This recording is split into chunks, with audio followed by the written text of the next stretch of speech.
Okay, here goes with what will be the first of several videos where I'll take you through the bullshit that we're fed with regarding the 2025 Azerbaijan Grand Prix. I'm going to try and do a video with the audio commentary from Sky Sports F1 and expose the bullshit that they're feeding us. And I'm going to try and take you through the key elements of this, which are clear bullshit. We'll start here, this is the footage taken from the Sky Sports F1 YouTube channel, where it's got the extended highlights. So we are riding on board, I believe this is Pierre Gasly, right? Ahead of us, we've got Oscar Piastri, and we'll just play this forward a little bit. So we're seeing Oscar is locking here.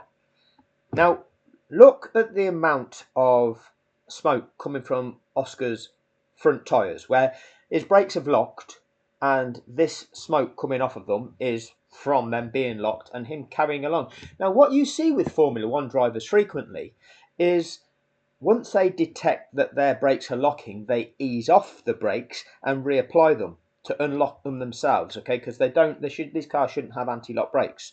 So the drivers are so good that they soon detect it, they ease off and they reapply the brakes. Sometimes you see the smoke stop where they let the wheels rotate and then they reapply, and sometimes you get smoke again. This is the skill level of these drivers. Look what's going on with Oscar here. The back and there goes. And you can see the on-off motion of the brakes, but what's it doing? That is bizarre. That's something.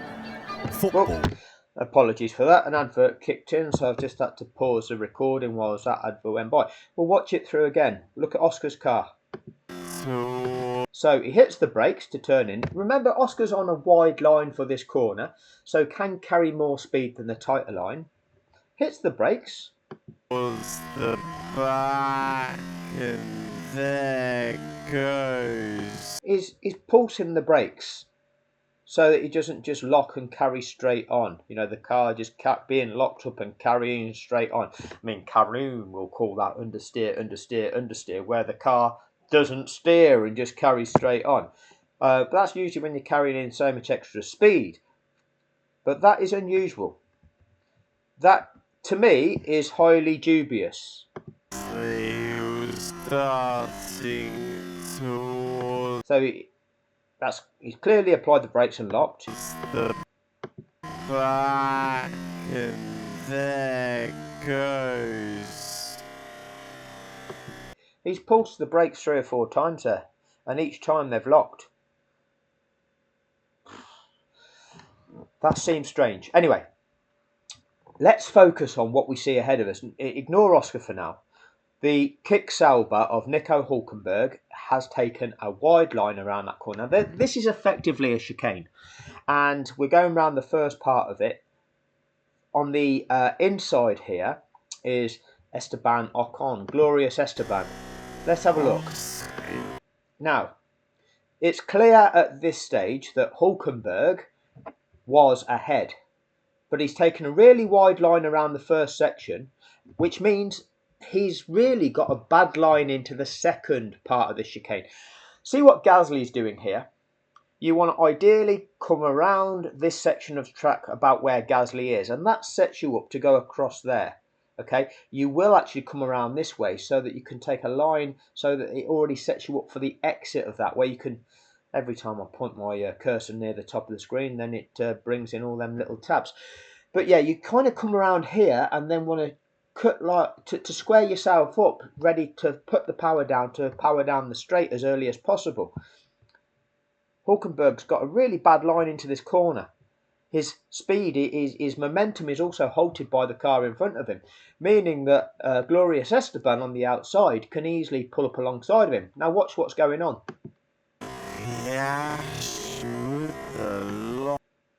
At this point in time, you'd have to say that glorious Esteban is alongside of him, if not slightly ahead. You'd say he's slightly ahead and certainly better set up for exiting the corner. And glorious Esteban is ahead. Now, The criteria for who is entitled to what room around corners is all about the braking zone. If we listen to what's going on with Gasly's car, try and pay attention to the engine note to try and understand what the drivers are doing with their throttle and brakes. Listen. Was the back and there goes Oscar Piastri with the lockup. You see. So what you're seeing is no real acceleration or further braking. It's moderating your speed pretty much through that chicane. You're slow for the first part of it, and then you try and carry momentum around and feathering it a little bit, just modulating to go through this section of track. So there's not really a braking zone for that assessment. If you've got cars in your vicinity, then you've just got to give each other racing room and be aware. That's pretty much what it's got to be. You've got to be aware. So realistically, the line that Hulkenberg was on has made him extremely slow into this second part of the chicane. Glorious Esteban was able to carry so much extra speed around the corner because of the line that he was taking. And look what happens. Are we going to play? Gasly coming. Okay, the car on the inside, Hulkenberg, has contacted the car on the outside. It's pretty clear what's going on there. Okay, the car, Ocon's car, has been hit from behind, hasn't it? Or from the side. Now, Ocon was far over to the left-hand side of the track, and Hulkenberg's car has gone into him. He's actually. And you can see carbon fibre coming off of Ocon's car.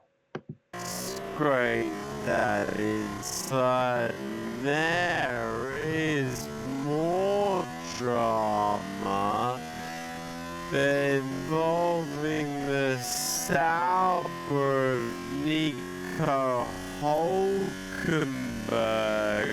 Right, so let's look at it from different perspectives. Okay, firstly then, riding on board with Hulkenberg. The Haas on his left-hand side is Behrman this time. Last.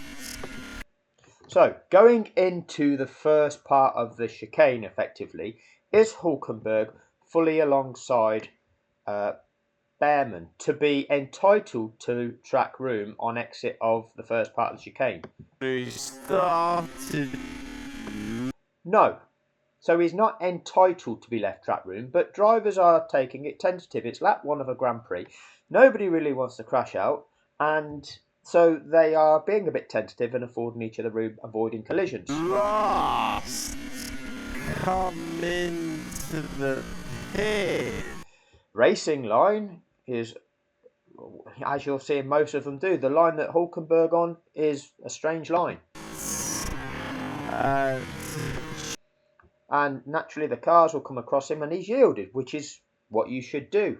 Having yielded though, that's compromised your race, that's compromised your speed, it's compromised everything. Changes high. This line is an extremely slow line into that.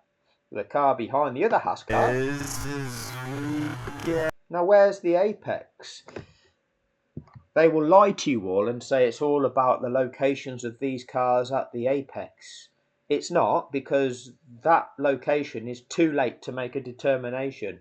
Okay, because if you carried too much speed to this point, then you cannot then make allowances for then what needs to happen beyond that point. If you're going too fast here, it will take you to a certain location. And if you are supposed to leave room on your outside, then you can't do that now. We've just seen what's happened with Oscar Piastri. If you're carrying too much speed, you cannot brake your car to leave an extra car's width on your outside. So this notion of who won the race to the apex is absolute bollocks. What we've got here, is this the apex of the corner? You tell me. Okay? It's slightly different depending on how you take the corner. It's a variable position. But we're approximately where the midpoint of the actual corner is, approximately, from this view. How accurate that is, who knows? If you drew a line through his front axle, that line extends to a position that is behind the front axle of the Haas car and is outside Ocon's car. You'd say, who won the race, the apex? Well, it'd be this Haas car here. So whose corner is that? Oh, well, that's the car on the outside. Like I say, it's lap 1. Okay, these cars are making it around a twisty circuit. You've got to afford each other track room. You've got to corner at appropriate speeds so that you do leave each other track room. The car on the outside, is it? Is the room for this Kick Sauber stake car? Yes, there is. Is he squeezing him too much, or is he using the full width of the track? Well, he's keeping over to the left-hand side of the track. Ocon doesn't look like he's doing anything wrong there, does he? And there's contact. That's called a collision. Causing a collision in Formula 1 results in a penalty. The minimum penalty for that, supposedly in 2024, is a 10-second penalty. Minimum penalty for causing a collision is a 10-second penalty. So, you've caused a collision. We've seen carbon fibre come off a car. Whose car? Have you damaged somebody else's car by hitting them? There. The hefty head manages to control it, and they both get away relatively unscathed. We'll see it a bit clearer ahead.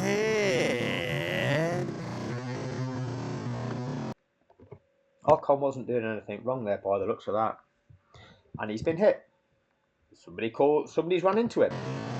A bit of carbon fibre falls off, but Ocon has come into the pits. Right, let's go and have a look what the stewards thought about that. Because what we can do, we can go to, this is the Italian Grand Prix documents. If we go to this weekend's documents and we go to the Azerbaijan Grand Prix, this is a list of all the stewarding decisions that they made and the decisions that they made. So from document 41 upwards, which is the final starting grid, this is the infringements that the stewards determined took place during the Grand Prix today. Document 42, car 81, that was Oscar, false starting. Document 43, infringement car 14, Alonso, false starting.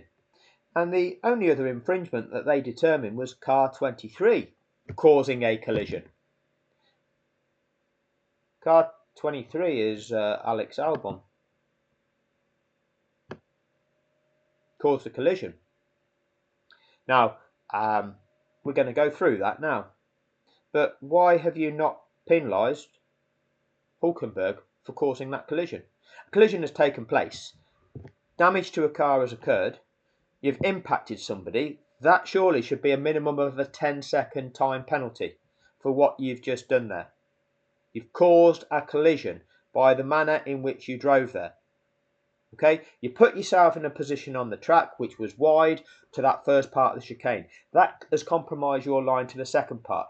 You've then not taken a tight enough line around that second part of the chicane, and you've ran the other car that has taken advantage of that out of track room. Okay, it opened up for him to be there, and there was a collision. He wasn't left room. So what are these stewards doing? Now, just to be clear here, who the stewards are, we've got Gary Connolly stewarding this event, and he's one of the corrupt stewards from Abu Dhabi 2021. Just for a little bit of context here, this channel has had around about 40 or 50 new subscribers in the last 7 to 10 days. I believe that's a result of this YouTuber here, Charlie Sturgis, making a couple of shorts and a video where I get a mention. I will be making a video to address some of that, but just so you're aware, if you are new to the channel, this channel is primarily here to evidence and demonstrate to people the true nature of what took place at Abu Dhabi 2021. I will get described as a truther or a conspiracy theorist. Well, when I produce, the evidence on this channel will demonstrate what the truth is, because it's like evidence of what's actually taken place. You know, the truth. This took place. The way the media describe it is completely different, but it actually took place. Such as Nicholas Latifi being told that it had to be this lap, and that he then goes around turn 14 in third gear as opposed to fourth, which he'd gone round it in every lap prior to that, and then he dumps the throttle. I wonder what that's going to do. Yeah, but don't worry about that, and don't worry about everything else. Okay, this is just conspiracy theory apparently, but again, I will take you through in a video or two over the next few weeks. For those that are new to the channel, I'll show you what is true about Abu Dhabi 2021. It's not made up, it's actually taking place. Anyway, back to Azerbaijan 2025. The only infringement that the stewards have picked up on was not the incident between Glorious Esteban there and Nico Hulkenberg. It's the Alex Albon incident. So let's go to the footage of that. Let's listen to what is being described by the experts of the sport, and then let's also have a look at what these stewards are able to look at. I mean, again, just another discrepancy here. The stewards are able to review the positioning, marshalling, system data, and video evidence. You see, you can take us back to not that one, this one here. We can take us just back to last week. No, it's not last weekend. The weekend before last, Grand Prix, the Italian Grand Prix, where Oliver Bearman was deemed guilty of causing a collision, where he wasn't. It was Carlos Sainz who was guilty of causing the collision there. And this is the time penalty that they gave Ollie Bearman. And what the stewards did there, the stewards reviewed video and in-car video evidence. Whereas here, the stewards reviewed positioning, marshalling, system data, and video evidence. Why are we not applying the same uniform process when we're determining infringements? Why is it always something different? Lack of consistency here. What's going on? You see, this is part of the problem. It's the way that they can manipulate things and the way that they then describe things to justify their manipulations. So, what the stewards described, and let's see if this rings true. Entering turn 5, car 23, Albon, attempted to overtake car 43 on the inside. However, did not have his front axle level with the mirror of car 43. Car 43 was in control and taking the normal racing line. Therefore, car 23 did not have the right to the corner and accordingly was wholly responsible for the collision. You see, that description is bullshit. Quite simply, the determination of whether you are entitled to be afforded track room when going around a corner, when trying to challenge for position, is about the braking zone. The point in time where you have to assess how fast am I going, what line am I allowed to take around this corner, based on what room I have to leave my fellow competitor, my opponent. It's all determined at the braking zone, because that's the point where you have to depress the brakes to an appropriate level to moderate your speed appropriately to take the appropriate line. Okay? And at that braking zone, the attacking car, if it's attacking on the inside, it has to be at least halfway alongside the car that it's trying to overtake in order to be afforded track room around that corner, in order to have earned the right to track room around the corner.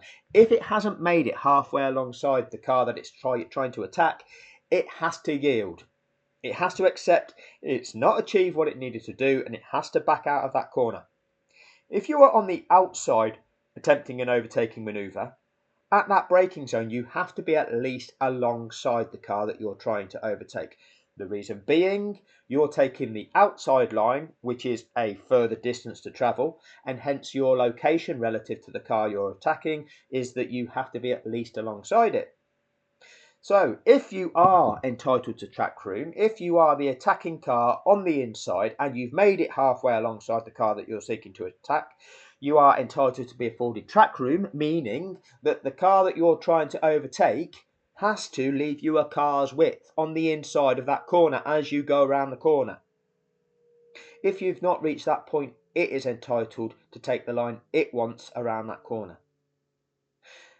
You, as the attacking car, if you've earned the right to track room, you have to, on exit of that corner, leave a car's width on your outside on the exit of that corner. You can't carry so much speed into that corner that on exit of that corner, your speed carries you over to the far edge of the track, running the other car out of track room.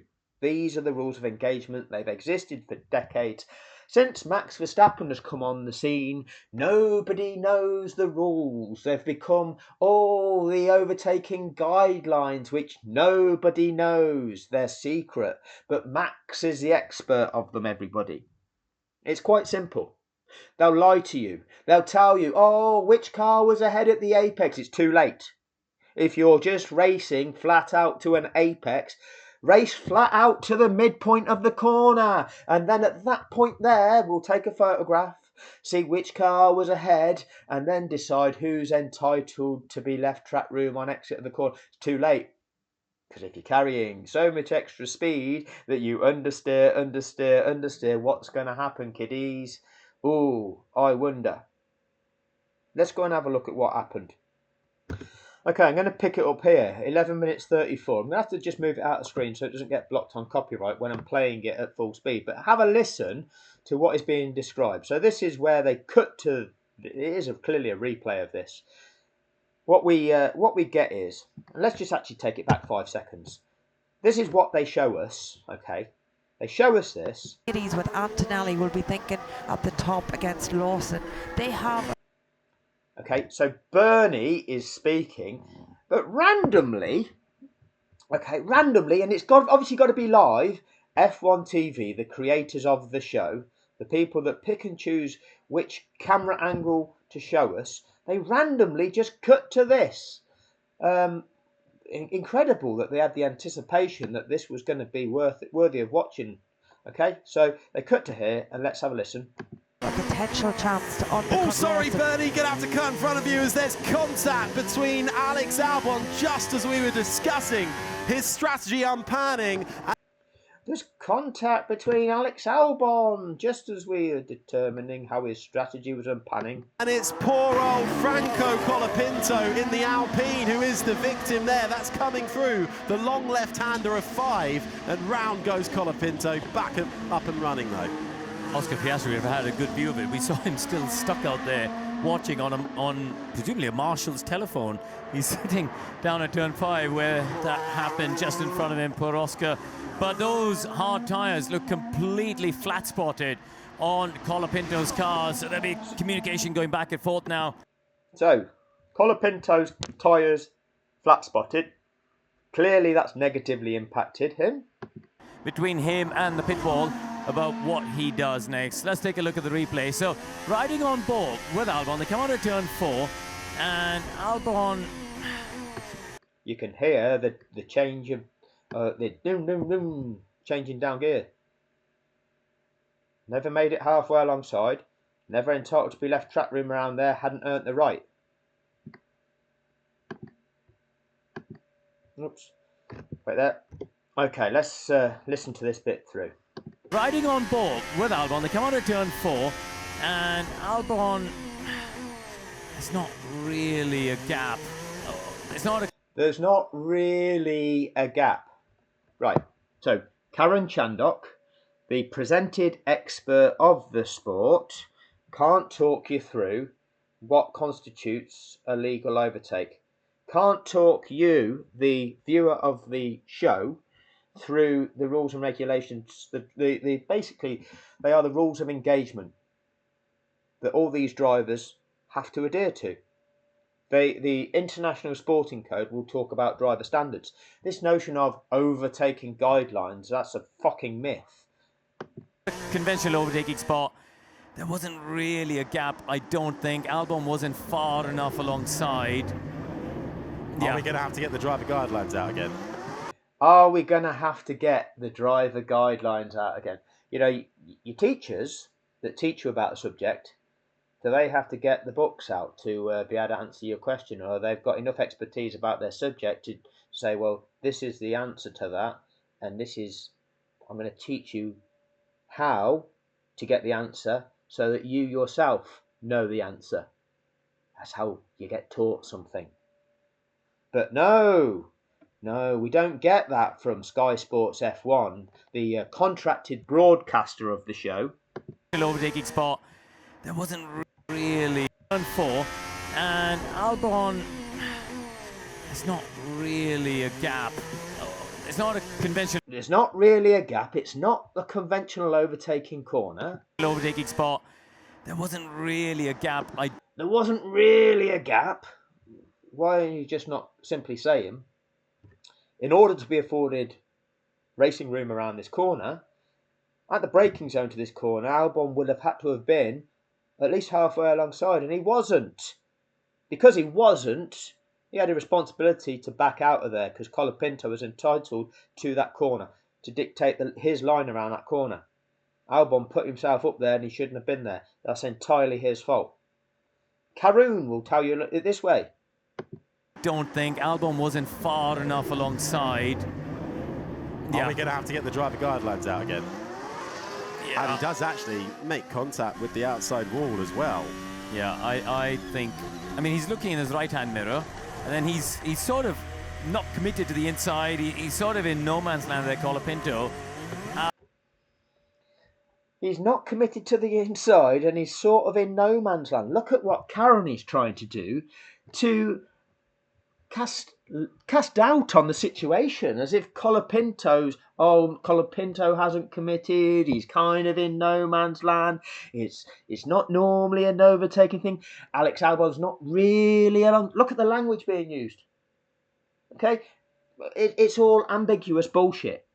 Okay, it's turning everything into a grey area where they could decide this or they could decide that, and nobody knows because nobody can identify the simple facts of the situation.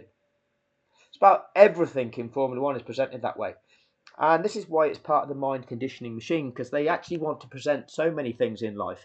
Okay, in all facets of life, they'll want to try and present it as though there is no clear right or no clear wrong.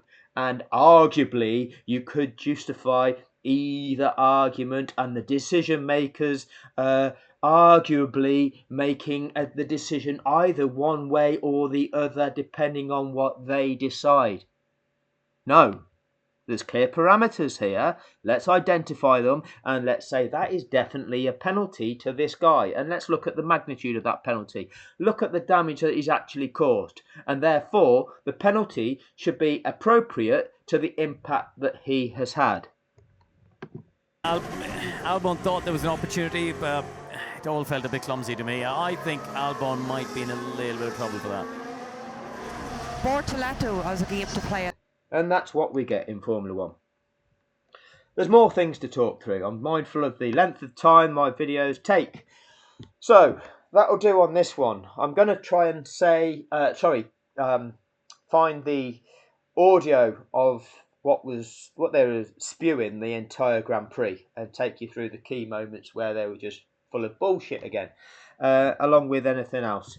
And we'll also look at Oscar's penalty here, and whether that's going to roll over to be penalised at the next Grand Prix, because that's what they do, isn't it? If you don't serve that penalty at this Grand Prix, they just give it you for the next one, don't they?